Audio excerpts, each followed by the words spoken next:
I wasn't supposed to see what I saw. My post was narrow, windowless, a room built for listening, not looking. The kind of place where the world arrived as dots and dashes, as breathless bursts of sound that carried panic across black water.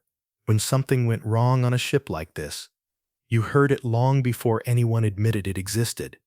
That night, I heard it all. Not the iceberg, the hesitation.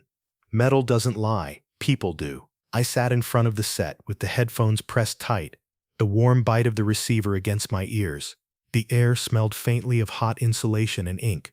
The lamp on the desk made a small island of light in a space that felt carved out of the ship rather than built into it. Outside my door, the Titanic was still the Titanic, smooth, confident, moving forward as if the ocean belonged to it. Down here, though, sound traveled differently. Every vibration felt personal. Every pause felt like a question. I kept sending routine traffic, private messages, small comforts for passengers who believed the world obeyed their schedules.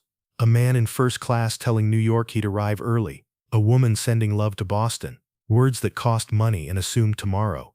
Then for the first time all night, the ship did something strange. The current wavered. It wasn't dramatic. It didn't scream. The instruments didn't jump off the table, but the signal in my ears changed texture, like a voice you've known for years suddenly speaking through clenched teeth. I lifted the headphones slightly, adjusted the tuning, listened again. The ship wasn't failing yet. It was thinking. A moment later, there was a knock, too soft to be urgent, too quick to be casual. A crewman stepped in, face tight, trying to wear calm like a uniform. "Everything all right in here?" he asked. That question told me it wasn't. I looked at him and waited. People reveal more when you don't help them. He hesitated, then said, "Stand by." "Just stand by for what?" I asked. He swallowed. His eyes drifted to the equipment, then away, as if the machine itself might accuse him. "They say we struck something," he said. "But it's nothing. They just want you ready." He left before I could ask the next question. That was the first lie of the night. It's nothing. On a ship this large, nothing doesn't send messages to a wireless room. Nothing doesn't ask you to stand by. I put the headphones back on and listened harder. Nothing changed for several minutes. The silence was the most dangerous part. The world expects disaster to announce itself with noise. But the ocean doesn't need noise. It only needs time. Messages continued to come in from other ships. Routine chatter, weather reports, casual updates.